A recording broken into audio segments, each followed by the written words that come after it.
Good evening, Jeopardy fans, and we are finally live here on hashtag Jeopardy Live panel presented by the JeopardyFan.com.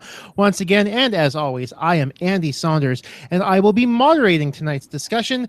Apparently, HQ Trivia decided they were going to go from 12 to 15 questions tonight, unbeknownst to pretty much everyone, but we have somehow managed to get going here on hashtag Jeopardy Live panel. This is the Tournament of Champions preview show, and I have four people from the upcoming tournament here to help me break things down just a little bit and see how everyone's been doing since they were last on Jeopardy. So the introductions will go kind of as in the order of when you were first on the program. So first up, returning to hashtag Jeopardy Live panel. Actually, all four of my panelists have been on panel before, but welcome back to all four of you. First up on panel tonight, Jason Sterlacci. Hey, Andy. Thanks for having me again. I'm glad to be here, and I'm really excited for the next 2 weeks of shows. I think we're all very excited for the next 2 weeks of shows. I've seen many people refer to them as their Super Bowl, so certainly... It's fair. Yeah, it's certainly fair. I'm quite looking forward to things. Our second panelist this evening, welcome back to Hunter Appler. Hey there. Glad to be back. Thanks for having me. Our third panelist, the 2017 college champion, Lilly Chin. Hey, it's good to be back on the show. Yeah. And last and certainly not least, the 2017 Teachers Tournament winner, David Clemmons. Hi, good to be with you guys again. Hope everybody's well. So, as always, if you've got a question for tonight's panel, a comment for tonight's panel, you can leave those in a couple spots. First up, there's the hashtag on Twitter, hashtag Jeopardy Live panel. And there's also the there's also the YouTube live chat. And Jarek Brewell came in and said that apparently there were 5 winners tonight on HQ Trivia, getting $500 apiece. Oh, good for them. So congratulations to those 5. I'm not sure who they were. I was personally not playing, but... one of them was not me. Yes. There seemed to be some surprises in the fact that, oh, surprise, we're doing 15 questions tonight. So... Oh, well, I guess they need to, a couple more questions to whittle things down from the apparently 39,000 we're playing this. It might have been closer to like 45,000 by the time it started. Wow. HQ, by the way, if you're not aware, it's an app on the iPhone for its multiple choice trivia, and there are cash prizes, and it is free to play. If you're interested in joining, by the way, I do have a referral code. Let me know. Let me know if you need it, and I will happily provide that to you. Same. I need extra lives.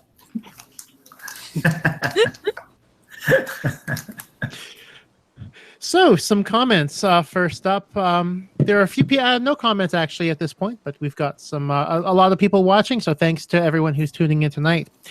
So, my first question for all 4 panelists, what have you guys been up to since you were last on Jeopardy and or possibly Jeopardy Live panel?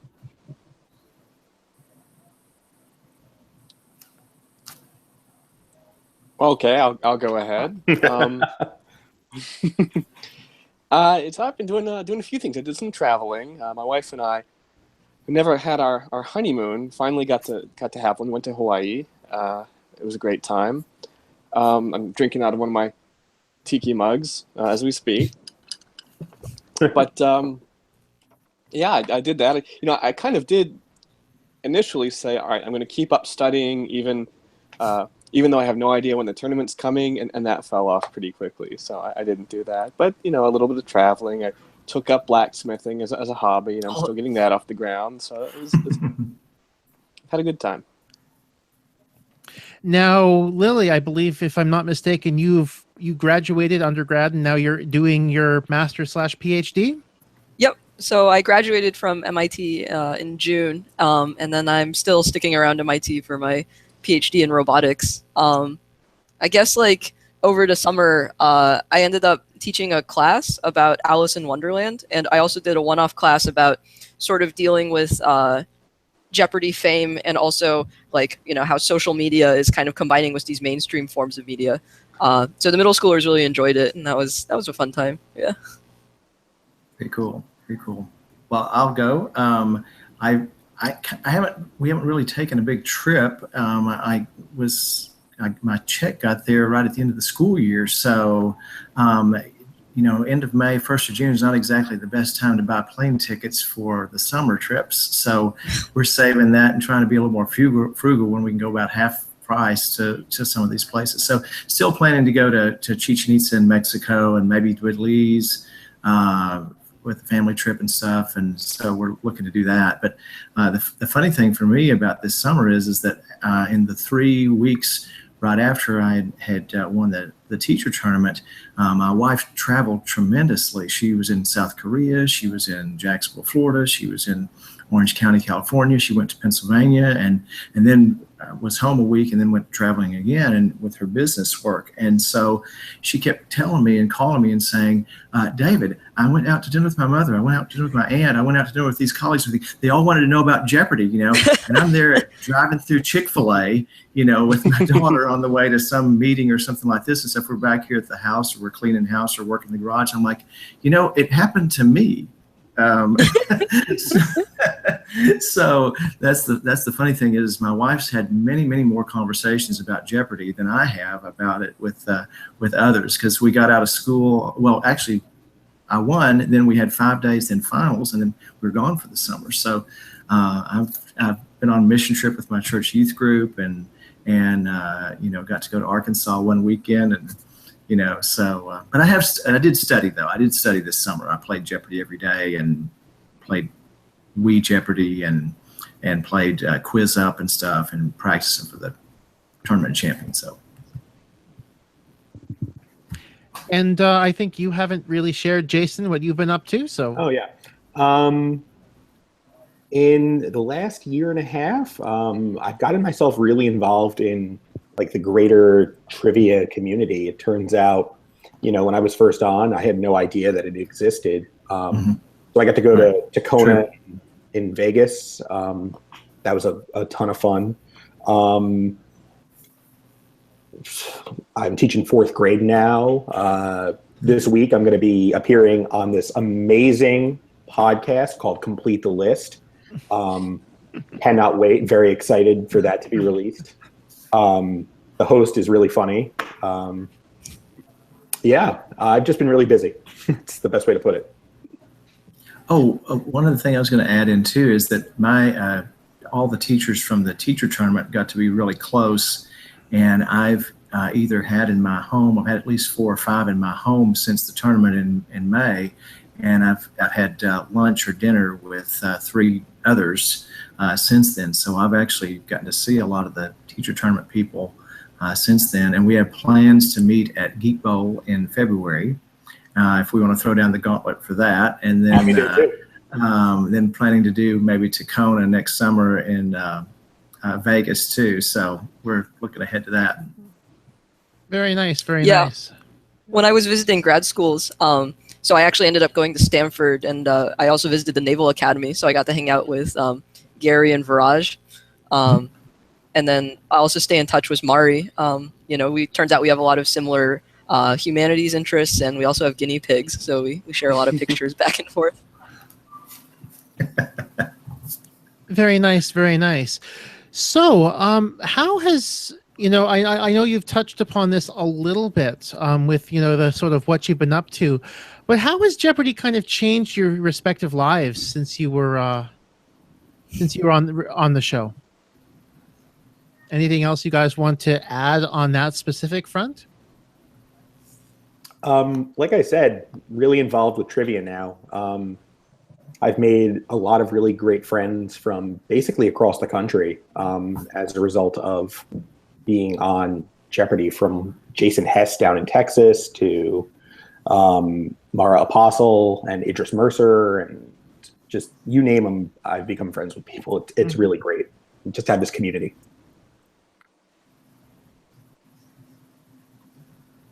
Well, I can say... I'm sorry, Lily, go ahead. Oh, no, that's fine. Yeah. I was just going to say that, I remember signing up to take the online test for Jeopardy. It was one of these things where I thought, it's never going to happen for me. Why bother? And my wife really pushed me for it. And obviously things worked out pretty well. And so since then, not just as a result of the specific, how I did, although I'm sure that doesn't hurt. I think at this point now, having gone through that whole experience, I'm more willing to go into something and say, maybe it will work out. Maybe I will try something new, and it can lead to something pretty great. So that's sort of a more, I guess, change in philosophy in me, kind of in myself, not just in the way, not in the way I relate to other people necessarily, but it's been significant, and so that's something I think that's been the most noteworthy thing to come of Jeopardy. I've had several really funny things that have happened besides just the whole, my wife gets to have all these conversations about Jeopardy with other people in other states and other countries, but the people who run the Enterprise rental car a block from my high school still asked for my ID. And yet I found out that one of my friend's kids was working in Seattle with a Episcopal missions, and they have a group of 6 that live in a house, and they get together with these Catholic students who have 6 in the house. And they went out to dinner one night, and Jeopardy came on at the bar where they were having dinner together and stuff, and all. And they were playing Jeopardy along and stuff. And so the girl goes, Carrie goes, yeah, I know somebody that was in the Jeopardy teacher tournament and they won. And they went, the Catholic kids all went, David? And I was like, talking about this. So there are kids in Seattle, Washington that are doing mission work that know who I am, and the people that run Enterprise rental car across the street from our school don't. And I walked in there the day after it was in the newspaper on the front page. So I'm like, okay, so yeah, I have ID and insurance and whatever, So that was pretty funny. And then another thing that has happened is that, that sort of recognition that you get in places. I mean, I've been really involved as a softball coach and a lot of different kinds of things in the community. And I've done a Quidditch club for a long time as a sponsor, and we get out in the community. We've played games against other high schools and then things like that. So you sit down at a restaurant and people look at you for a long time, and then they kind of all of a sudden the smile and the oh, okay, yeah, So that's been kind of surreal to have that have that happen, and then I haven't ever sat down to do autographs, but people have actually asked me for autographs, and I did have one legitimate celebrity moment. I mean, real like Brad Pitt like celebrity moment. Okay. It happened in an allergy clinic, and this little 10-year-old girl was at this allergy clinic, and she's sitting across from me and stuff and all, and she's looking at me, and she's looking at me, and her mom, she's talking to her mom, she's looking at me like this. She says, "Were you on Jeopardy?" And I said, "Yes, I was on Jeopardy like this." And she's like, "You're that teacher from Yale High School?" I said, "Yes." She was just about to come unglued out of her chair like this. She says, "My family, we record it every night, and my sister loves Jeopardy. She's a senior in high school, and we play it every night together, and she always beats me and everything like this and stuff. She will not believe this." And she was so excited that she could one-up her sister. So we were there, and she got ready to leave after her allergy shot thing had kind of worn off and stuff. And she came over and she said, Can I get a selfie with you? And my youngest daughter's kind of shy, and usually I'm like, "Oh no, I better not do this because she'll be mad." And she said, "Dad," she was so sweet, and so she was just giddy about this. And so that was sort of my one really big celebrity moment there in an allergy clinic in Southlake, Texas. So it was funny. I like that story for sure. Yeah. You were going to say something, Lily, before Hunter jumped in. Yeah. I think it's been really interesting, I guess, from like the college perspective, because you sort of have like the community already, and they're like, everybody is already sort of looking out for you. So it was definitely like just on campus. I expected sort of the fame from there, but I wasn't expecting outside, like the greater Boston area. It was a little bit surprising.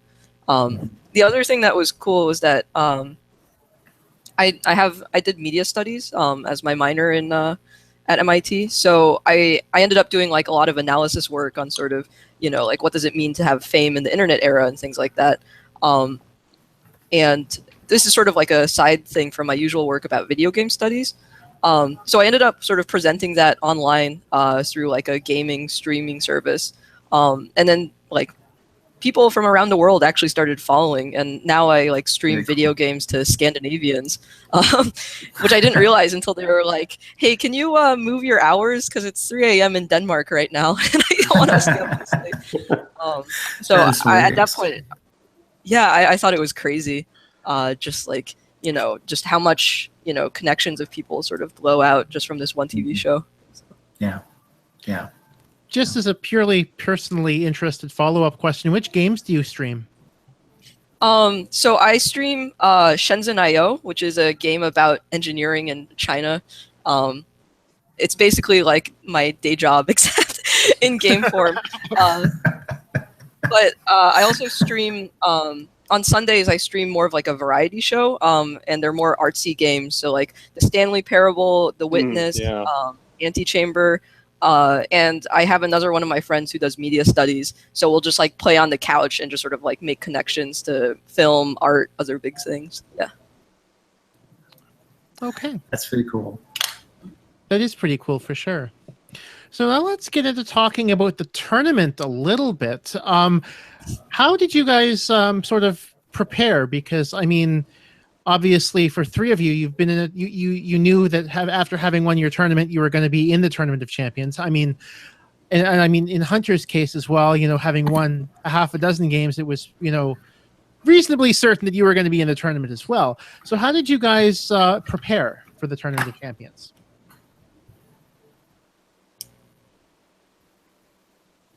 I just didn't stop because mine was in the spring, so it was just mine just happened. So they called me less than a month after it was on television. So I just sort of didn't quit. Mm-hmm. For me, it had been a while, and I tried to adopt the same strategy I had before, which was I went to the library and took out books that were sort of the dummy guides, complete idiots guides and whatnot, to things like Shakespeare, European history. You're all Jeopardy viewers. You know what the big categories are. Yeah. So that's what I tried to pick. Made outlines. I realized, I don't remember what it was, but I realized that I can read the guide to Shakespeare or Dickens or whatever. I don't know. I don't retain it. But if I watch a movie based on the play or based on the book, I'll retain it better. So I started checking out, getting on TCM and seeing when any Shakespeare or Dickens or other big American or European novels would come up in movie form, and I'd try to watch them. I also got a practice clicker, but I don't think it really helped a whole lot. Some of the teachers. For me, I was most. Oh, yeah. Go ahead. I think for me, I mostly noticed that history and geography I wasn't as strong at, and I realized that it was because I took European history, I took U.S. history in high school, but never really made connections between what was happening at the same time. So I tried to make sort of a timeline so I could see the 1870s is the rush for Africa, but it's also the Wild West times in America. So just tried to really connect what I knew and into one thing. Yeah. I practiced with some teachers from my high school. There's some big fans at my school, and we got a set of buzzers, and we pulled up a Jeopardy online game and played in my classroom and stuff. And several kids helped us out with that and kept score. And I never was without plenty of partners that wanted to practice.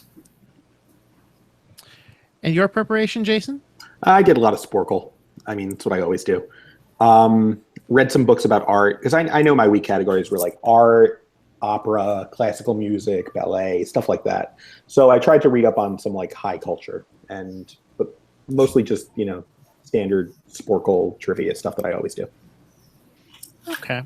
I did watch my games and figure out what I did poorly on and what I needed to brush up on. So, because it all happens so fast, you kind of forget what the categories were, and you watch them again and go, okay, and maybe you think you got 4 or 5, and you really only got 2. So once you watch it, so that was helpful. That sounds like that would be that sounds kind of daunting to me, to go back and watch my games. And maybe that's just me, but I feel like it's like when you go back and read something you wrote a year or 2 ago, and it's I can't believe that was me. I feel like I'd be the same way going back and watching my games now. It's kind of fun to think about that. As a for a baseball player, though, just having some videotape of my bat swing was helpful. So I don't know, it was okay to me to go back and do that. So. Mm-hmm. Well, there's also the old saying that the best way to get advice about something is to do it wrong, because then everybody will tell you what you're doing wrong. Right. So I remember, when my episodes aired, there was like some discussion on JBoard and Reddit being like, "Oh, all the bets were wrong, blah blah blah," and I was like, "Okay, thank you. I'll take those notes for the tournament to make sure I do daily doubles better and stuff like that." I got the same kind of feedback. I don't know if I changed. Yeah. Oh, Reddit. Don't need to say that. True. That's true. Yep. Well, let's hope that going forward, Reddit is a slightly better spot on the internet. Oh, no, I love it. It's just, you know what you're getting when you go on there. Right.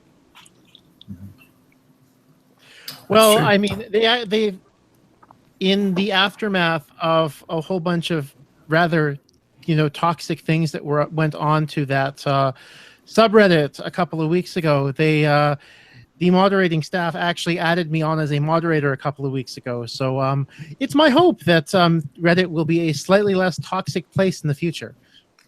Hope so. In the Jeopardy subreddit, you mean? Yes. Wow, I no need to air any dirty laundry here. I'm disappointed to hear that was the case. Yeah, I didn't know about that. I saw you became a moderator, and I don't go on there often enough to know any backstage anything. I have no idea. Not sure I want to know either. Yeah. Yeah. Right, that's true. I mean, I guess from like the media studies perspective, it's just sort of like I'm sort of accepting that like everybody's just going to come up with their own impression of like 20 minutes of edited television, and you can't really change people's like gut instincts like that. So I think I'm just mostly bothered when people like message me straight on Facebook, which is just like, I don't know why you think that's okay. Mm-hmm. Is that not, because I'm not really on Facebook much, is that not kind of normal Facebook culture? To message someone that you just saw on TV? Like, I think that's kind of weird. Yeah. I don't know. Do you have filtered requests up, Lily? Or yeah, I do, but it's funny because one of my friends who graduated from MIT is named Lilly Chen. So so she's put up something that says like, "Hey, are you looking for the Jeopardy person? Because she ain't me." Yeah, I got some real weirdos when I was on in 2016. I had some filtered messages, which I'm saving because I don't want to respond to them in any way, even like in blocking. And they're just there's some strange things that I got.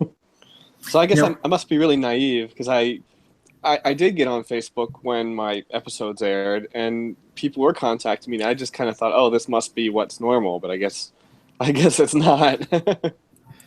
Well, it's something. There are a group of people who will try to make contact with Jeopardy contestants or any game show contestants for that matter, and certainly that it is. So, in terms of general internet behavior, that is not normal.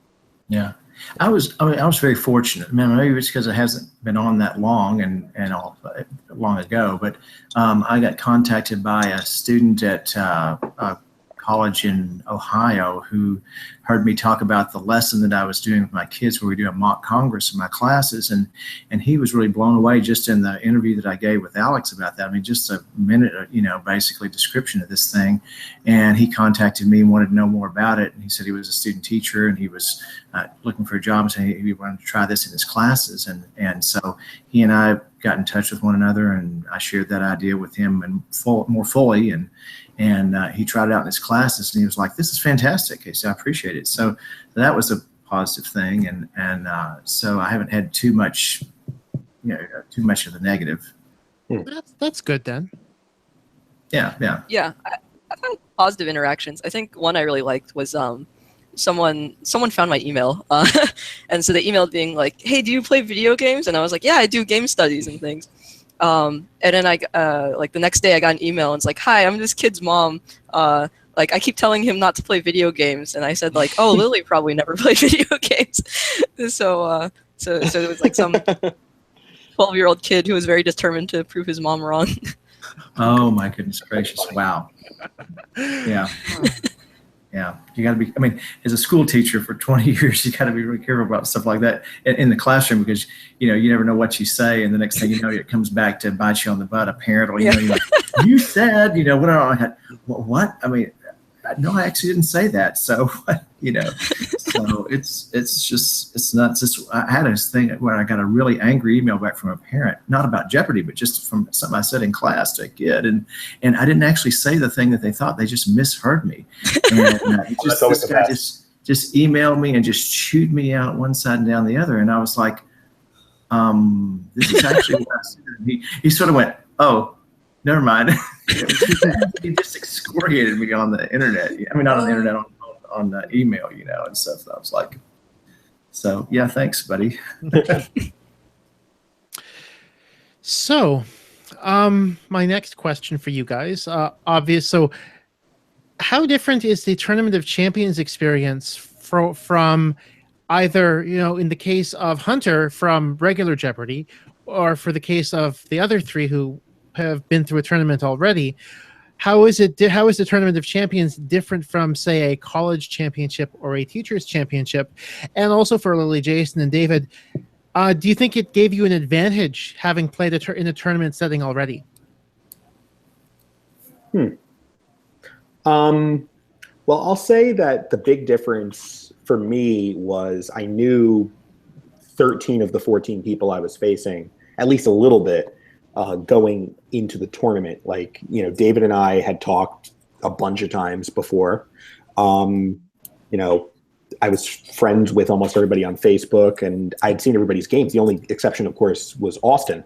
Other than him, though, I mean, there was tape to watch. There was, interaction on Facebook, interaction elsewhere. So that was a big difference. And as for whether we had an advantage because we had done tournaments before, maybe. I don't think so, though. I mean, the only thing is wagering for wild cards, but even then, like, that's not a huge advantage, I don't think. And we're not all, everybody here has seen Jeopardy, so I don't really think it was that much of an advantage. Right. Yeah. I don't know that it was any kind of advantage in the sense of that sense, other than the fact that you knew the routine. I mean, there were several people that had played regular weekly Jeopardy that did ask me a couple of questions like, so what's next? And, and I was able to say that, and that was pretty accurate to the tournament format and stuff and all. So that's a good point. I did know that, and Lily may have been asked the same kinds of questions because of her, college championship tournament too. So, I didn't know. I wasn't. Well, the other thing is too. Here's the difference: is that from the Tournament of Champions to going for the teacher tournament I hadn't won any money yet. Hadn't won anything yet. I mean, so. Everybody in the tournament had won at least $100,000 or more. So, it's not like we're all coming back and going, we've not had success on Jeopardy. We've all been successful on Jeopardy. So that was kind of exciting to see people who'd been successful. And I thought the confidence level among the Tournament of Champions people was, way up there, I thought. I think the thing that I really liked about the Tournament of Champions was that I actually remember everything that happened instead of just being one completely adrenaline filled I don't really remember my college games at all because I remember my hand was shaking, it's just all a bundle of nerves. But at the Tournament of Champions, everybody kind of knows what's going on, and people are much more relaxed, and it was a much more fun atmosphere because of that. True, that's true. One thing that was different for me on the teacher tournament to the Tournament of Champions was the green room experience, because we had an hour and a half ride on the bus with the teachers, and we were all really good friends before we got to Jeopardy. I mean, literally to get to the building, because it was a 9-mile ride and it was an hour and a half to get there because of the traffic, and we sort of rotated seats around on the bus, and that we literally pulled up to the building and we were all just chattering about our teaching jobs and what we were doing. And they said, okay, we're here. I'm like, okay, now we get to go play Jeopardy now. I mean, it was just, so it was very different. And the green room was very, very collegial and very different than the Tournament Champions was. Not that it was bad, it was just different. I think the biggest difference that I had to grapple with, and it wasn't so. Maybe grapple with is the wrong word, because it wasn't anything that was harder. It just had something I had to think about and take into account. Is that in the tournament, money isn't money the same way as it is in regular play, right? It's just points, and true. And I think that was something that I didn't get really into the whole sort of high level gamesmanship of wagering the first time around, and I guess I really didn't second time around either. But I knew that I would have to think of it differently under certain circumstances. Sure. So again, not a big change, but just one to be aware of.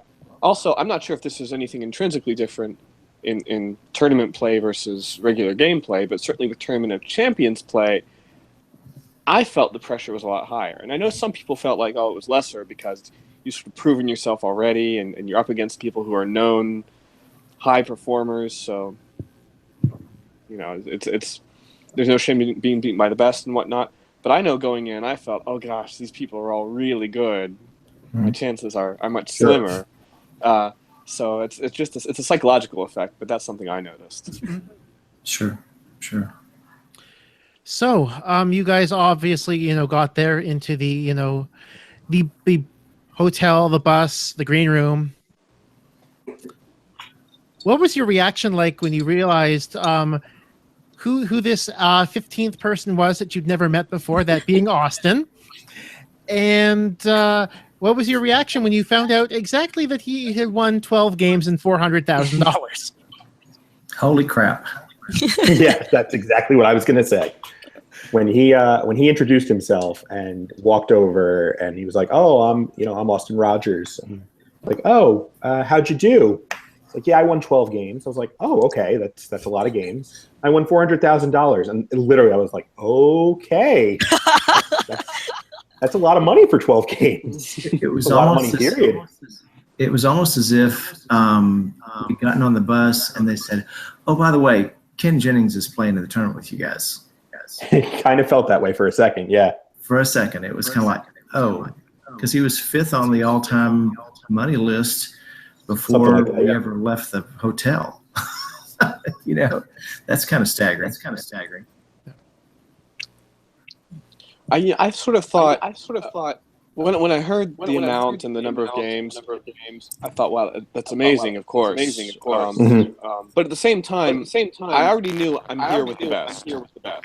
True. And this is another guy, one of the best. Okay, that's no surprise. And the particular numbers are astonishing, but I didn't really feel any greater sense of fear.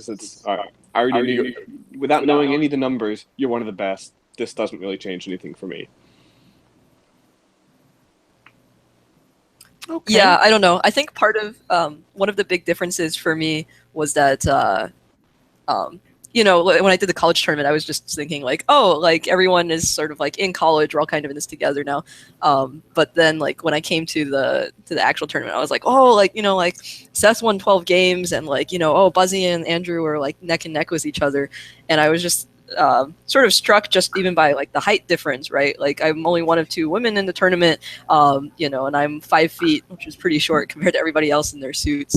So at that point I was like, okay, like I guess I'm sort of like definitely on a different playing field than the college one. And then so like, oh, if you're going to tell me there's some mystery guest coming in and like, freaking $400,000, like I was like, okay, I guess that's just not one more thing. Yeah. So now, David, obviously, you also, unless I've forgotten the pairings, you obviously got drawn to play against Austin in the quarterfinals. I did. So from that perspective, what's it feeling like? Well, not only is like, okay, as you mentioned, it's like, oh, Ken Jennings is in the tournament. Oh, and by the way, you get to play them. Yeah, that was. I'll tell you, they did in the green room. There's not a lot of time to think about that because the way that they do it is they come back there and they'll tell you.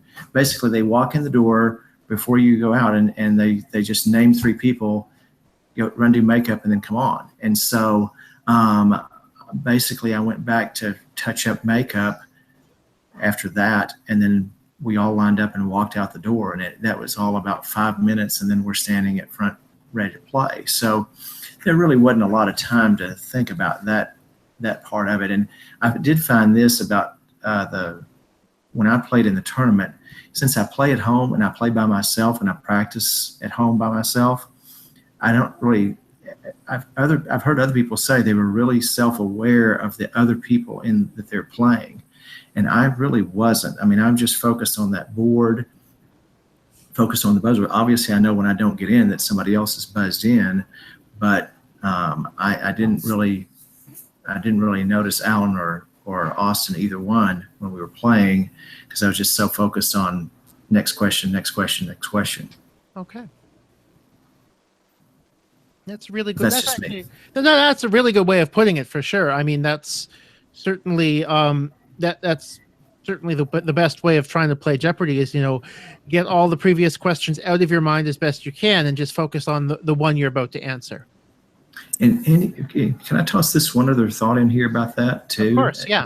From watching, just as a comment to Jeopardy fans out there as well, is that I've noticed, and this is for people if you're going to try out and get into Jeopardy later on and stuff, is that you can see people, if you watch their faces on the show, you can see people that are still thinking about questions.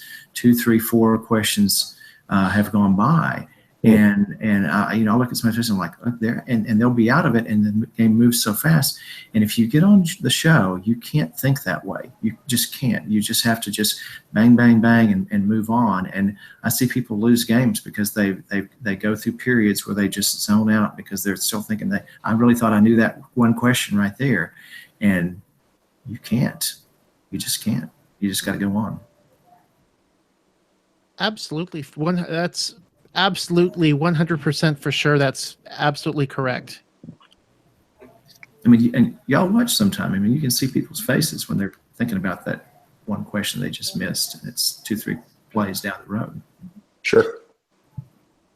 So, now, was there anyone in the tournament that you were like, I don't want to have to play against this person because, my game and their game don't match up against each other and that sort of thing? Or was there, were you guys prepared to play, possibly have to play against anyone? For me, I recognized that, it was the best of the best. Style-wise, probably Tim, oddly enough.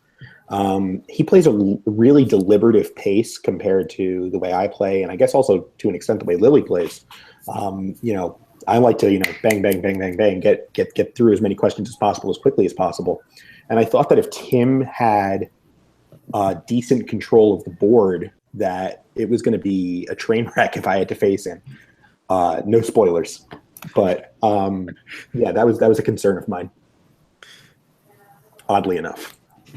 Ironically enough, considering how the quarterfinal draws panned out. Sure. I would say so. I'd say Buzzy concerned me, and the reason is unfortunate. And yeah, well, there was a time after my episodes, both after taping and also after airing, but mostly after taping, where I felt like I couldn't watch, and I didn't watch Jeopardy for a while. It was too, I don't know, raw isn't quite a fair way to put it, but I needed some distance. I get it. Think about it. But Buzzy was somebody who was so kind of a personality and was someone that kind of the popular media latched onto, and he was on the front page of whatever the news site I had. So I was more aware of him than I had been of other people kind of around the same time I was taping and then airing. So he was someone that I was aware of, and he's good. And so I was like, oh, I don't know who else is going to be in the tournament. At least not all the people, but I know him, and he's a good player, so I don't want to face him. I thought my skill set matched up with Seth as good as he was, but I thought that if I ran into him, that we'd cancel each other out in some ways, because I thought I knew a lot of the same things he did, and he knew a lot of the same things I did, but we didn't play. So I guess I was most interested in playing with Pranjal because actually for the college tournament, Pranjal gave me a lot of advice because we both went to MIT, and he was like, oh man, you're going to be on Jeopardy. And we were so also expecting there to be a TOC like between like his episodes and my episodes that like, oh, for sure we're not going to play against each other. But then, like, as it became more and more clear that, like, oh no, that this Tournament of Champions is going to stretch for the next for over 2-year period, we're like, oh boy, and it was kind of like a master apprentice situation.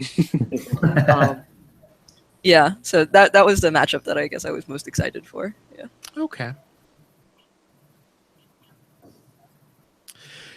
So, changing gears a little bit, as it were, how much was Cindy on the minds of everyone taping those 2 days at the Tournament of Champions?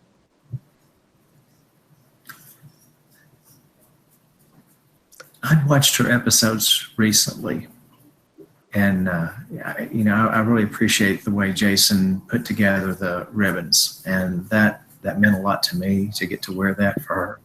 I thought that was a neat gesture and a nice remembrance of her. Anytime anybody has something like that, it's staggering. And I think that I'm really glad that we were able to do something, as sort of a united effort among all of the contestants, because I think it made the tournament more than just, here's a game that we're playing on television. It's more of like, here's actually something that's part of the national like cultural fabric. And this means something to a lot of people, and even the staff, right? Like all the contestants wore the ribbon, but everyone on the staff also had colon cancer awareness pins. And I was definitely like first and foremost on everyone's minds. I think the way that you see someone on television, and it might be a celebrity, or it might be someone who's kind of a civilian who gets on TV like us. And when that person, if it comes up in the news that something befalls them, they die or have some tragedy, you have a brief moment's thought, and then that's sort of it, because you move on and don't think about it. I think for Cindy, sort of the way her story played out, it was more familiar to me anyway. And sort of the fact that she did so well, and then didn't live to see and experience that watching episodes with her family and her friends. I knew that watching the episodes with my family and friends. I knew those emotions. I knew what she didn't get to experience, and that made it really hit home. Yeah, very true. Well said. I mean, I say this in my interview on Tuesday, but part of being so involved in this community, it really struck me how much everyone who wants to be involved in the community is involved in the community, and how family is a strong word, but I wouldn't go that far, but I mean, people do feel connected. Our friendships matter, these relationships matter. And people said to me months ago, like, what are you guys going to do? Not what is Jeopardy going to do? It's what are you guys going to do? And, it's such a small gesture, but I thought it was important that we do something. So thank you, David, by the way, for the scissors, because we were going to be completely screwed without that. Thank my wife, Cindy, for that, too, Yes. Yeah. Yes, thank you to Cindy. And my wife for cutting them. Yes. I keep saying I have to plug that. That's true. That's very true. Very true. It's funny. But yeah, That's neat. it's a small thing, but we wanted people to know that she was missed. Yeah, and we knew a lot of people that watched Jeopardy regularly had a very strong feeling for her. And the shows that she was on, and then to hear her story, and actually there are people that don't watch Jeopardy regularly that sent me links to her story, and as it was going on and happening and stuff, and that was, so I could tell it permeated the culture a little further than just the Jeopardy group, I mean, also on the flip side, a lot of my friends who don't follow Jeopardy, they see all of the promotionals things and they just notice the blue ribbons, and so they ask, and then I get a chance to sort of, it's like spread Cindy's story to more people. I think that's also a big thing because it's continuing the remembrance. Yeah. Although I did have 2 weird experiences with it before I was on Jeopardy. 2 of my friends sent me the Cindy link without any warning, like that. Oh, I hear you're going to be on Jeopardy. Here, let me send you this. And people that I hadn't seen in a while, I was like, so you want me to get on Jeopardy and die? Is that your thing? Kind of strange. It was really kind of, what was your purpose? But, it's sort of like, hey, I know you're going to be on Jeopardy here. I thought you might, did you hear about this lady? It wasn't that way. It was just a straight up just sent. And I was like, whoa, does this mean, I didn't know what it meant. It was kind of odd.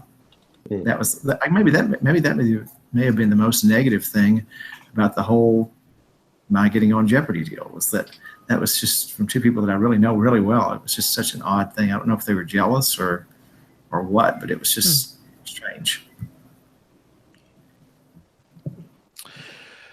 So did you guys have the opportunity, or at least, I think it's probably a good spot to move on here from.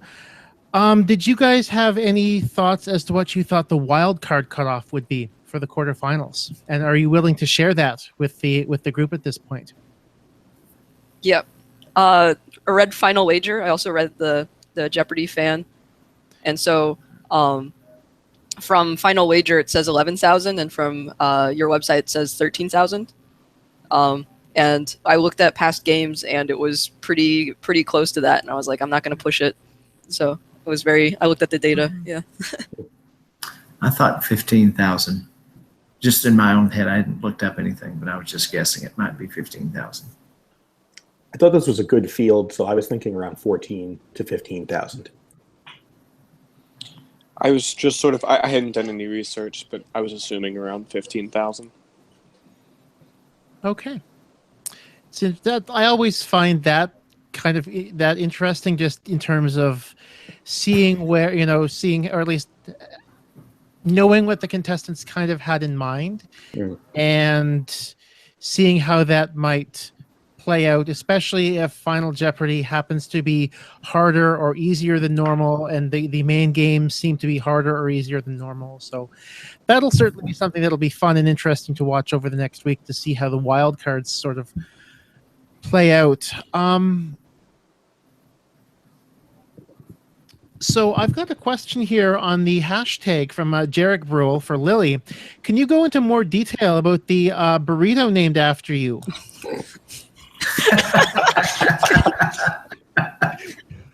That is great. That's great. So that's actually okay. So this story goes back a little bit. So there's a burrito place very close to MIT, which is open till 4 a.m.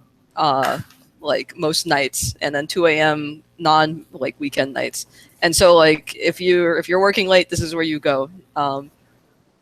And one of my friends had gotten a burrito named after them because he was on BattleBots. And so late nights working on the robot, he would just go to this burrito place every day. So they knew him, and they named a special after him. So and then after my episodes aired, he was really excited, and they were like, "Oh, what if there was a meme lord burrito?" And so he was still friends with the manager of this burrito place, and we started talking about what this burrito was going to look like. And then the manager was like, "Hey, do you want to come in and actually make this?" And I was like, "Wait, are you serious?" So, and then also because this is like, if you're up late working on like your projects or anything, this is the burrito place you go to. Like all of my friends saw it and took pictures, and I was like, is this for real? Why am I getting? So it's the meme lord burrito, and of course it's the like spiciest option that you can get. It's like got jalapenos and fire sauce, and like to the point where when I go there, I order the mild meme lord because I can't. That's too hot for me. But yeah, that's the burrito story. I later found out through Untapped, which is like a beer app, that some brewery in Colorado made a spiciest meme lord brew as well. And I was like, you've got to be kidding me. So yeah, I messaged them asking like, hey, can I have some? But it was a special like one-off thing, so I didn't get any free beer out of that. That's pretty lame. Yeah. Well, to have the chutzpah to be able to say, the spiciest meme lord in your final Jeopardy answer, I was like, I told my daughters and my wife, I'm like, I want to meet that young lady if I ever get the chance. So I thought that was honestly, I just like forgot I was on national television, and I was like, man, my friends all think this is really funny, and then yeah. I thought it was I did not forget I was on national television the second time around. It was hilarious. That was hilarious. Oh man. Okay, so some questions from the YouTube chat. This one's from Abigail Klein. So now that Jeopardy is or will be done soon for you guys, what's next in terms of TV shows that you may or may not try out for in the future? Stranger Things season 3. Oh no, we're talking game shows. Yeah. My wife wants me to try out for Millionaire. I don't know, maybe. Oddly enough, since that was part of the earlier conversation we had. Well, I think if Forged in Fire is still going, I don't know, 10 years from now, maybe I'll try out for that one, but it seems like a long shot.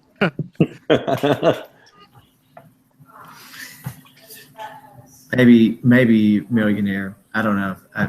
We'll see. Yeah, I think it's funny that once you sort of get into this game show network, then everybody's kind of like, oh, there's other game shows that you can use the same skill set. Because if you told me that there was like a funnel from like Jeopardy to Millionaire, I was like, really? This seems like a kind of Illuminati sort of thing. True. Yeah. Wouldn't Illuminati be the pyramid show, though? I mean, for real. There you go. Actually, Andy, I pitched to Maggie. I don't know how receptive she was to this, but the idea of doing like a 10-year teacher tournament with all the past winners and a couple other like memorable people. So with any luck, they discussed it and they were like, yeah, it's a great idea. Let's get them all back on. But I have my doubts that that's going to happen anytime soon. So I think we're still going to need a few teachers tournaments before that happens. Well, it doesn't have to just be like the winners. I mean, there's enough of us. There's David, there's Colby, there's me, there's a bunch of semifinalists. I'd like to see Corey again. That'd be great. I mean, Dan, Mary. Oh, Mary, yep. Yeah. Nan for sure. Yep. Kabiri. I mean, there's plenty of us. Who won the year before me? Jennifer Giles, or she could be there too. What I think would be kind of cool is if they had local, like you could do local Jeopardy. Like, I mean, I know that, with Alex Trebek, it's wonderful and all that stuff, but if you had like, I don't know, Dallas Fort Worth Jeopardy and you could win a couple of grand, a week playing on that or something, just to make a little extra change here and there and stuff. I mean, I still have kids in college, so, It's funny because they actually have the local trivia for high school teams. So it seems like every high school quiz bowl team has a story of going to their local television station, and then the weatherman moonlights as the trivia reader. So yeah. Now I had interrupted you accidentally there, Lily. You were going to jump in with something just after what Jason said, I believe. So. Oh, I don't remember. Yeah. Oh, I'm sorry. No worries. Okay, so was keeping the TOC results spoiler-free easier or tougher than your first appearances?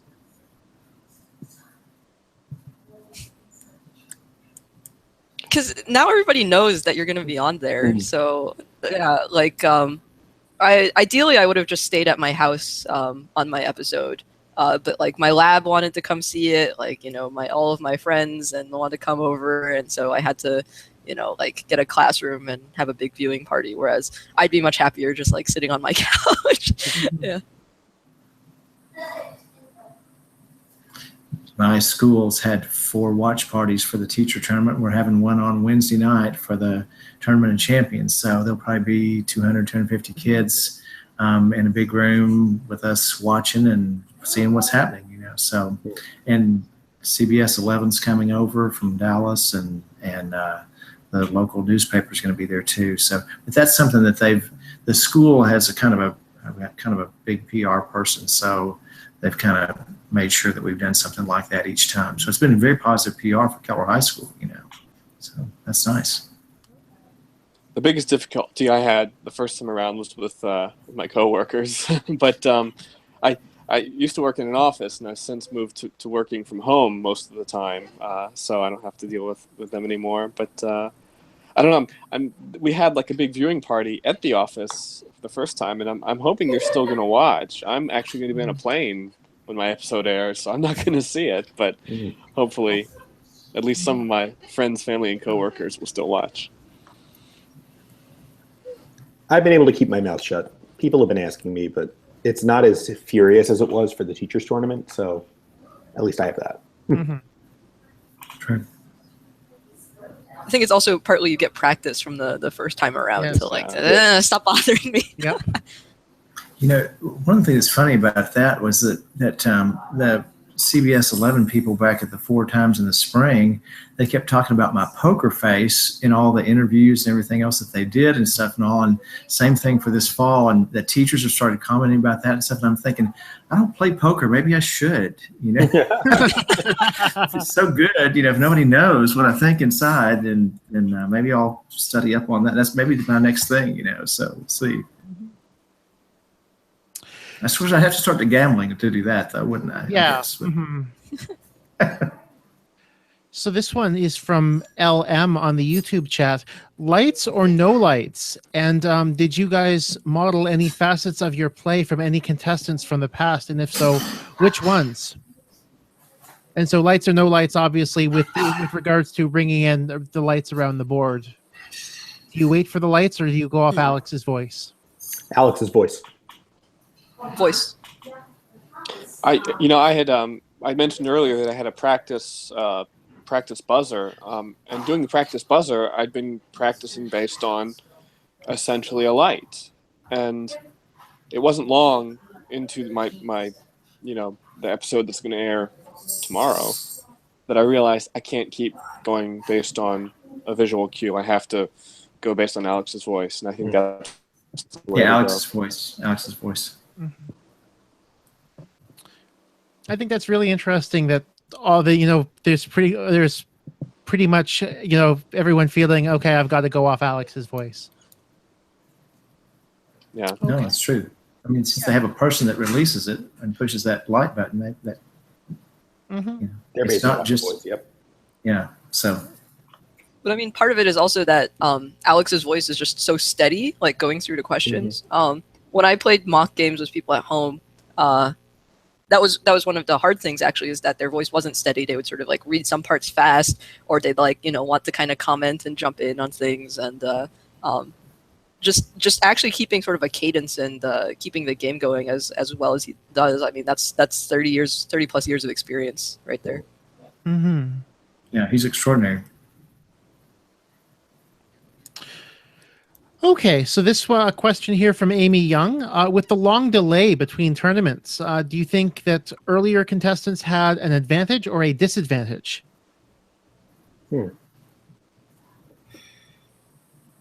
Earlier, I'm trying to think earlier in what way. Earlier, like who's like earlier, as in like you or Buzzy or even Jason, who had had a long wait in between their original games in the tournament.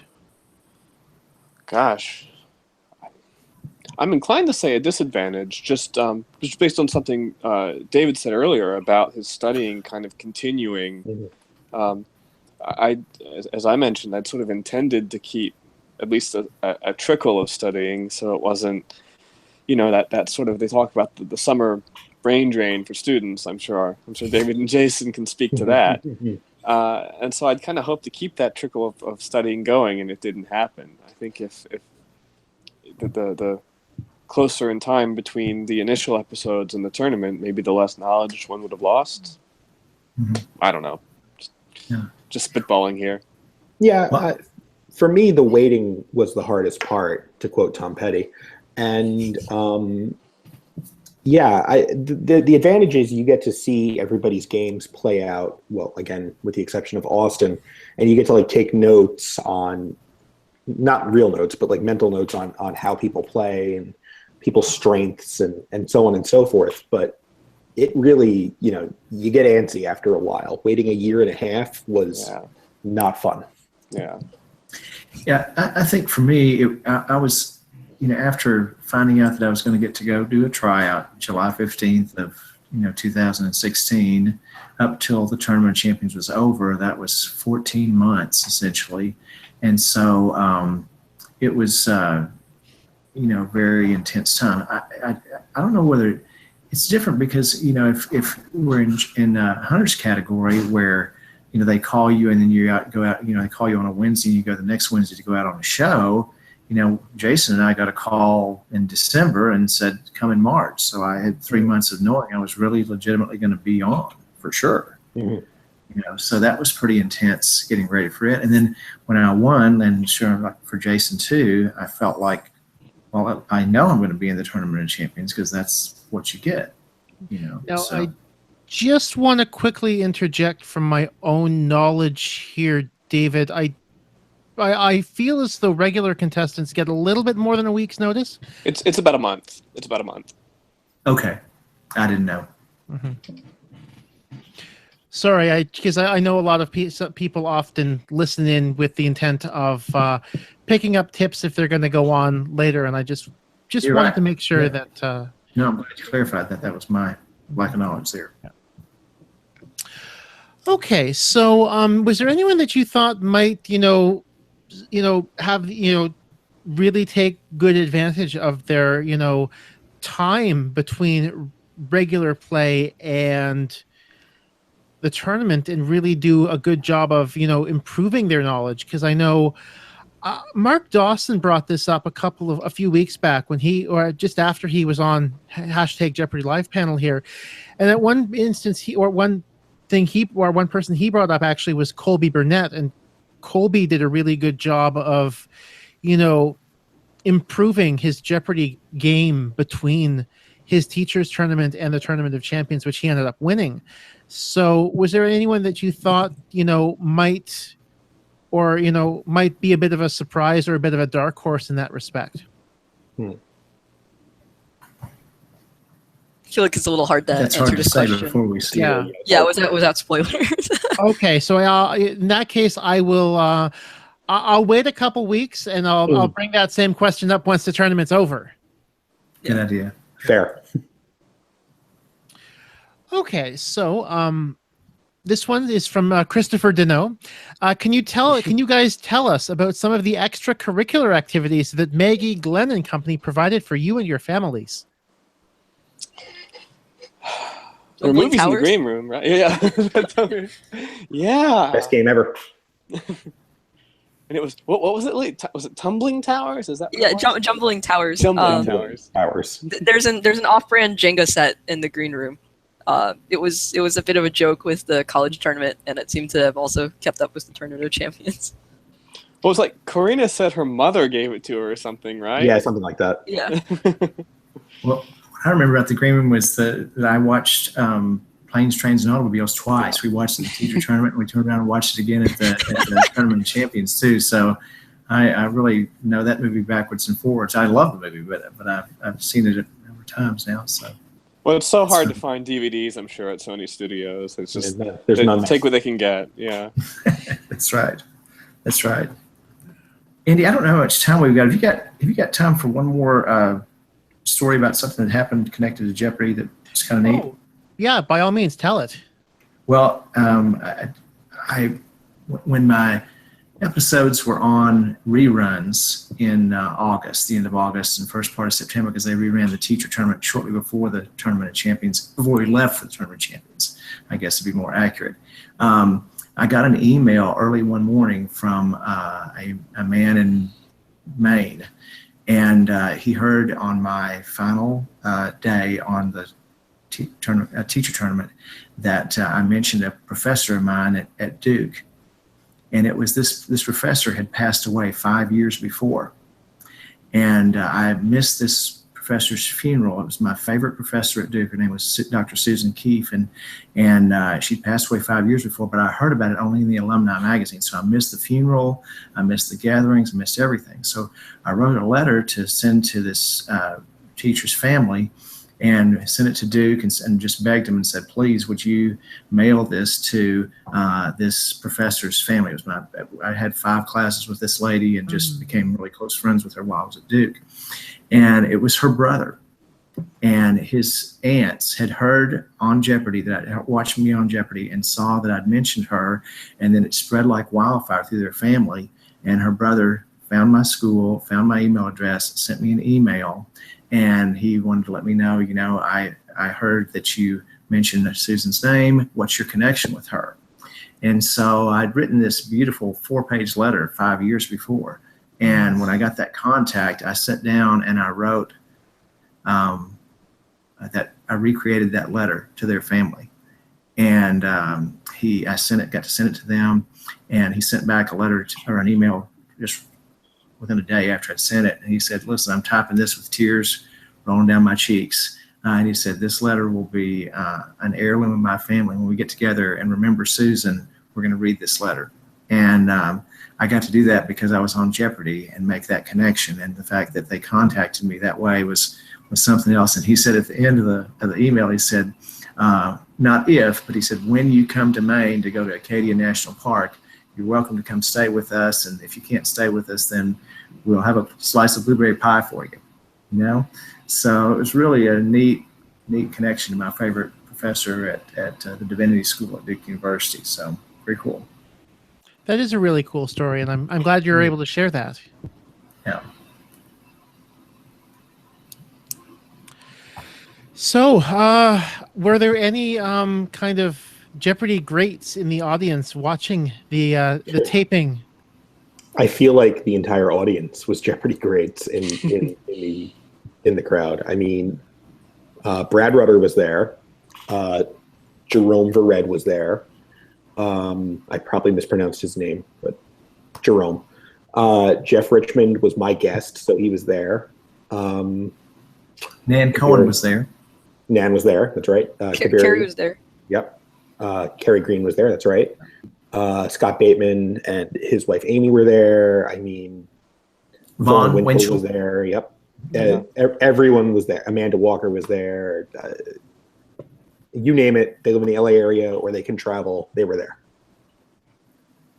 Wow, that's quite a listing you've given. And yeah, And from what I'd heard as well. About half of them. Yeah, from what I'd heard, it sounded like there were, most of the audience was certainly, people who've been on the show before. It sure felt that way. So I'm not sure how many of you guys might have gotten to answer this question the first time you guys were on Jeopardy Live panel, and even so, it's probably not a bad thing to ask. Just as a refresher for those who who might have been tuning in or have only started tuning in the last few months. So it feels like to me like most Jeopardy players kind of have that moment where they became a Jeopardy fan. So I'd like to ask the four of you kind of, how did you guys become Jeopardy fans in the first place?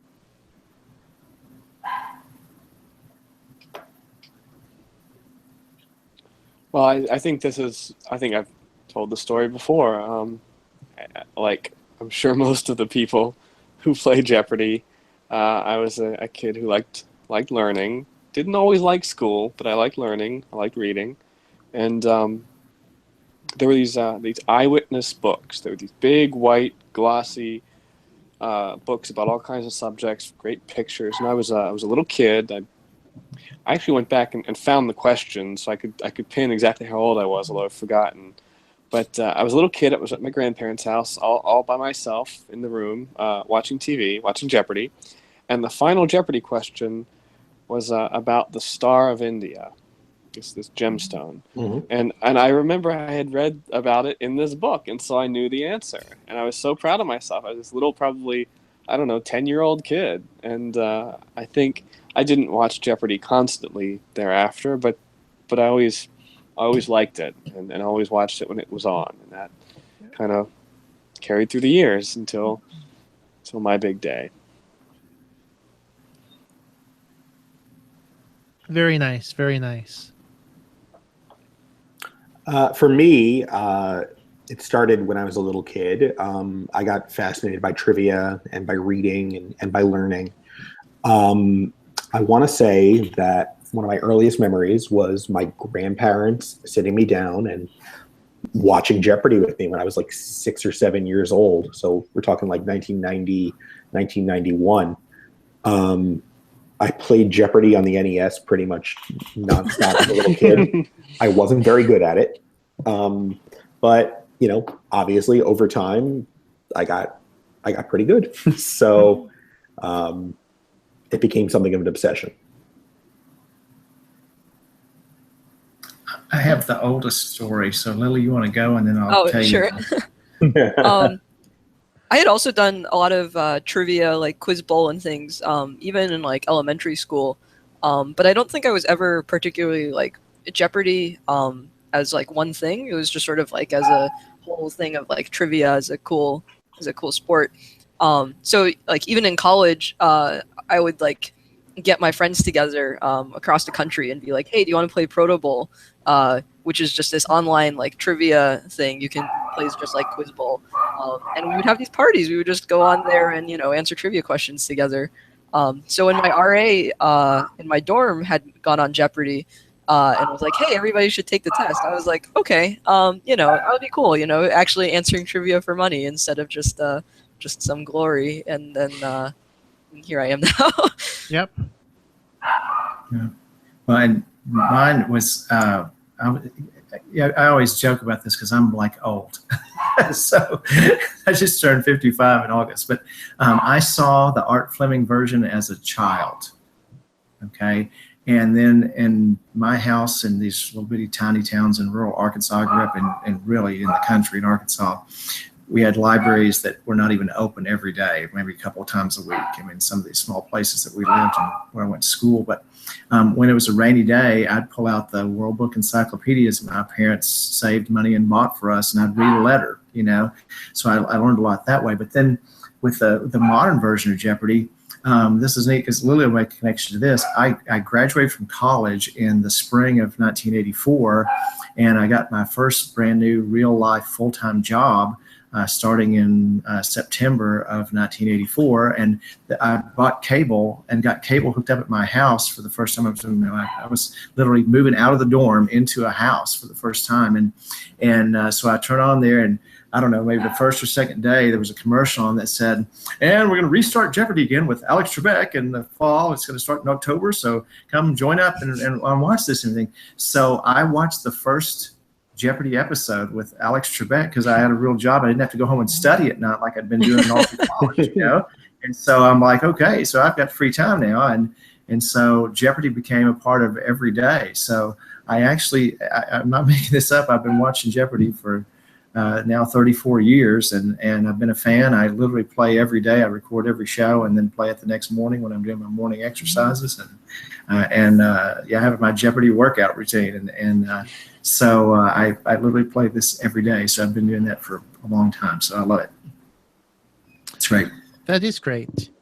For sure, yeah. David, I'm not going to tell you what I was doing in 1994. You weren't even born. I was. Were you in diapers though? I know Lily wasn't born. I'm not going to be rude to Lily over this, but Jason, you were like, you know. I was about 6 months old. Yeah, you could even poop on your own at that point. Yeah. Exactly. And Hunter, gosh, how old were you, Hunter? In Jason and I are about the same age. We actually went to college. We just found out. We found out at the tournament together. together. gosh, I've lived 2 lifetimes of y'all's right now. So it's do you know it's this is what's funny is that I've actually nearly been killed or died like about 7 times, okay, in my life. All right. Once was with one of the stories involves a grizzly bear in Yellowstone National Park. But anyway, I had almost died probably 4 times before 1984, at least. At least. Wow. Okay. Yeah, twice in one day on a hike, and then another time with a grizzly bear, and then I think one other time with a car that rolled over about 7 times or something. I don't know. Oh, wow. So anyway, but yeah, it was, I did not lead a sheltered life. Clearly. So another question on the YouTube chat from Caleb Sayer. Since you three have been, since I have 3 tournament champions on the panel tonight, he's curious to know if any of you would have rather been on regular Jeopardy, where you could have had the potential of winning more than $100,000. Or are you guys very happy that you guys got on a tournament and were on that way? Here's the risk. If you go on regular Jeopardy and you run into Ken Jennings or Seth or Austin or whatever, you're one and done.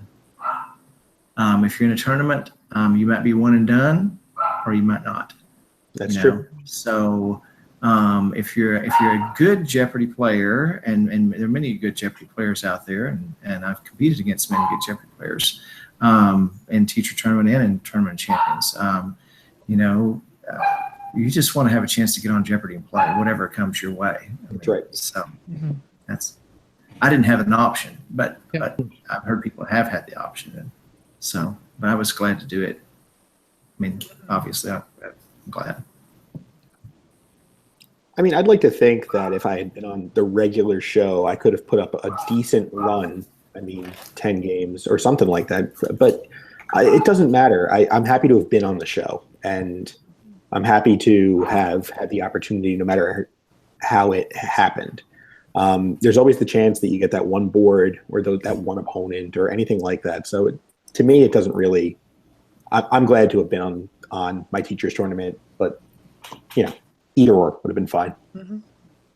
I think more from just like the statistics standpoint, for one thing, you're playing against a field of 15 instead of a field of like 3 times n, where n is like however long your run goes. That's like a big thing. And the second thing is that I know after the end of just my one game in the quarterfinals in college tournament, like I was so dead. And I honestly have no idea. Like, I have a lot of respect for the regular season people, where it's like, oh, you're just done, 5 minutes, let's go back on. I don't think I could have kept up that amount of pressure. In the tournament though, if you're in one game, okay, then you just have to beat 2 people. Yep. That's all you got to do is beat those 2, and then the next game you just have to beat 2 people. So to make the finals in a tournament, you just have to win. You have to win 2 games, but you have to beat 4 people. You only have to win 1 game. Really? Yeah, because of the wild cards. Yeah. Well, but I mean, once you get to the semis, though, you get. Yeah, well, you have to win the semifinal. That's right. Yeah, you're right. You have to win in the semifinals. So essentially, to get to the finals and stuff. Yeah. So I understand it as a wild card. I wasn't a wild card, but one of the interesting things though about Jeopardy is the way it, and Andy, I don't know how much you've ever talked about this on your show and stuff. And as long as I've been a fan, Jeopardy's changed. Like I think I even may have said this back in the spring when we got to the interview then too, that I think 10 years ago, honestly, I would have been a better Jeopardy player. Even though I won a tournament this time, because back when they had categories where everything was like science, geography, world history, it was where you knew exactly what the category was, and we used to do that. Now, the way they throw categories up there and they get cute with all the names and stuff, sometimes it's a question or 2 in before you know. And for me as an older person, that's harder for me, honest. And I'm saying that honestly. It takes me sometimes a question to get what it is. And before, I knew what those categories were always, and I felt like, not that I could have played Ken Jennings, but I felt like in that era I was a stronger player. That's my truth. I think that's an interesting point, and I'm pretty sure you're not the first person to have noticed that or pointed it out. I think that honestly, that may or may not be a function of, I guess, the archive era, in that people can go back and kind of see what the writers have done, and or even a matter of they've had people have more information at their fingertips now, and so it's just to try to keep reworking the same material so that it's still fresh. Mm-hmm. They certainly, I mean, yes, you're absolutely right, though. It does, it does take a little bit more time to, see where the writers are going from time to time. And yes, that certainly does have an effect. I might contend that it's a good thing that they're doing, because they're, getting cuter with it.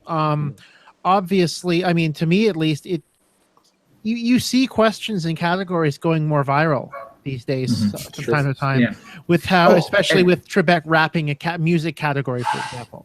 Right. And I'm not saying that as a criticism. I'm just saying that just about my own play itself. It's I mean, Jeopardy has to evolve and grow as time goes on, for sure. Mm-hmm. But yeah, there was one.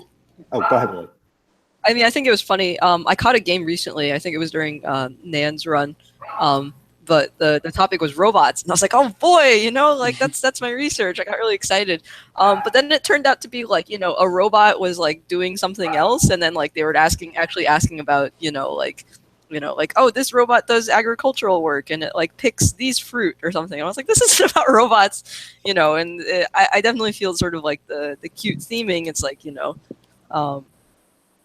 it's like it's more of a theme for like the same sort of questions that they would write instead of yeah. True. I had a robots category. That was mine, and it was all like I think one of the answers was BB-8. One of the answers was Mr. Data. It was all science fiction robots. Oh, Lily, did you know about the robot that was trying to make its way around the world that got destroyed in Philadelphia?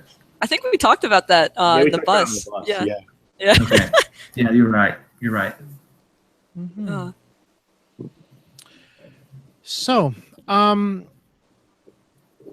it's audition season. The contestant coordinators are making their way around various spots in North America over the next few weeks. I know, if I'm not mistaken, they're making stops in places like Chicago, Toronto, and Boston. So, Andy, are you about to ask us for advice? Is that what this is for yourself? I'm asking for everyone who might be in search of audition advice. What tips would you have for people who might have auditions coming up? It's hard to say, to know for sure, like what are they really looking for. I can tell you this from my own audition. I felt really comfortable, really confident when they did the kind of camera tests and the fake games. Getting up there, telling a story about yourself, being kind of easy and comfortable up there, I think probably matters. I think it's no secret. This is television. They want people who can tell their story and don't kind of stammer and look at their feet. So if that's something that, then you know yourselves. If that's something that's an issue for you, practice telling a fun story about yourself. Yeah, they like people that are enthusiastic at the tryout. I mean, for sure. Almost like not quite Price is Right, but certainly enthusiastic in your tryout, showing some energy. And Maggie kept saying that in our tryout to a lot of other people that I was trying out with. Let's get excited about this. This is a really fun thing, and only one other person in my tryout group made it on the show so far. Because the thing is that if you've already made it to an audition, that's already like a huge selection of people already. Mhm. So if you make it to the audition, that means you definitely have the trivia knowledge in order to make it on the show. So what they're really looking for in the live audition is, can you follow instructions? Can you be good for the camera? I still tell people that, like, I'm pretty sure the reason I got selected was that I dance really well. Because Maggie was bringing this up, 4 months later, and I was like, okay. Like, I guess that was enough charisma to say, like, I'm probably good for television. So the more ways that you can just be comfortable around cameras and things like that, the better your chances. Yeah, I was gonna say it's all about being natural. Have a funny story. Look at the camera. Don't get nervous, and make sure you're not a complete, like, you don't come off like a crazy person. Yeah. I mean, the person who spoke right before I did in my audition started their story. I tell this to everybody. They started their story with, "Let me tell you about my cats." And I remember just thinking to myself, "Oh, thank God, I'm not going to be the worst one in this group." So as soon as she was like, "Let me tell you about my cats," I was like, "Oh, thank God." But you just gotta be natural. That's really the key. Be funny. And be sure and follow. Funny. Be sure and follow instructions. Follow instructions. Follow instructions. Mm-hmm. That's a very, yes, absolutely very important. Follow instructions is certainly a big thing. So, was there anything you thought I might bring up tonight and didn't, or any questions you might have for each other or even for me? I want to know who's the most famous person that you've met since you've been on Jeopardy, or on Jeopardy that you met. I mean, has anything come your way that way? I don't think I've met anybody famous since I've been on Jeopardy. Yeah. I'm trying to think. No. Nobody for me. I've met people that I would have met regardless of having been on Jeopardy, just sort of, fan conventions, things like that. But it's not. Yeah, I think probably the most famous person, would be Gates McFadden from Star Trek Next Generation. I met her at a convention. That's cool. Just a few months ago. Mm-hmm. Yeah. What about you, Lilly? I don't think I've met anyone famous because of my Jeopardy fame. I think, as we talked earlier, I think that for all of us, that being on Jeopardy is sort of makes us like a celebrity in someone else's eyes. True. Yeah. Well, the thing that was neat to me when I got to the Tournament of Champions was how many people had seen my episodes. I was just shocked. I mean, not that people wouldn't watch and look up and stuff, but they knew stuff about me, and that was really, I don't know, that was a new experience for me.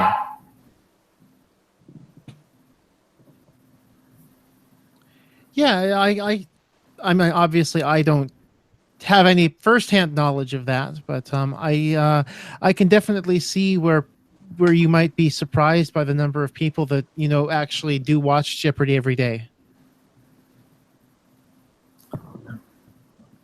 A comment actually on the hashtag from Amy Young. She likes to say she half jokes that you need Wheel of Fortune energy at a Jeopardy audition, and she thinks that made a difference at her second tryout. Amy might be onto something there. Yeah, she's not wrong. Yeah. Agreed. Yep. Yeah.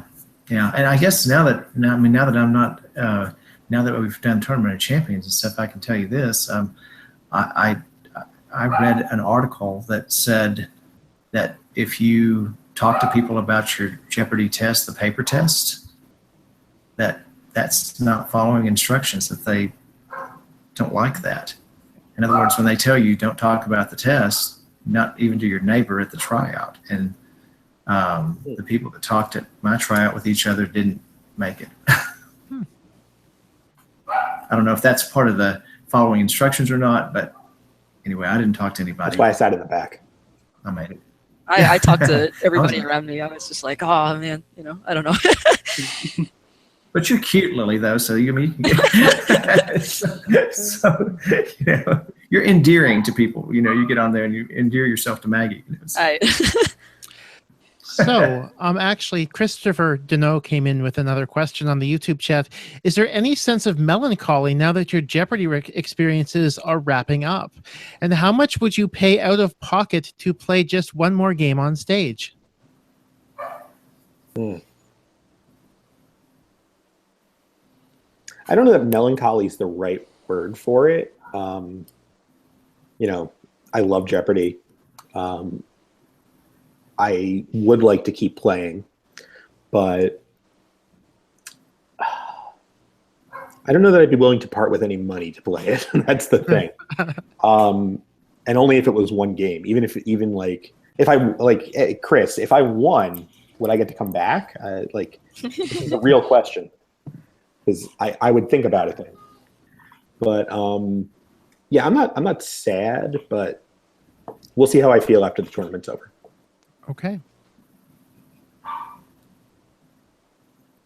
I think for me, melancholy is the right word. Yeah, I feel that. I'm pretty risk averse, so I don't think I'd spend any money to go back. But yeah, it is a little. After your first run, and this is something that you all as tournament winners could really rely on. For me, I felt pretty certain, but not 100%. I felt like, okay, this. I'm going to go back. It was not quite a given, but I felt pretty confident. I'm going to go back. Now I'm not going to go back. I think. I mean, maybe. I don't know what's going to happen, what kind of things they're going to do in the future. But I can't rely on going back. So, sure. Yeah, it is a little bit melancholy. I wouldn't spend any money on it. I would like to do though is I'd like to see all the teachers that I was in the tournament with. I mean, I've seen 7 of them, so I'd like to, and we're making plans to get together more often since, we're coming to Boston, Lilly, for the Geek Bowl and or the Geeks Who Drink, and then we're planning to go to Tacoma next summer. So I'm really looking forward to seeing those folks because I made some good friends with the teacher tournament people.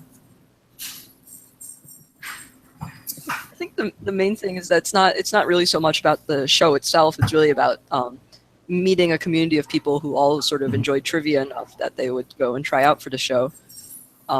So I don't think that going on the show would make any sort of difference, right? Because I can still play at home, and it's actually a lot more comforting because I don't have to buzz in. Just getting to yell at the screen as soon as I know to answer. It's so much more relaxing.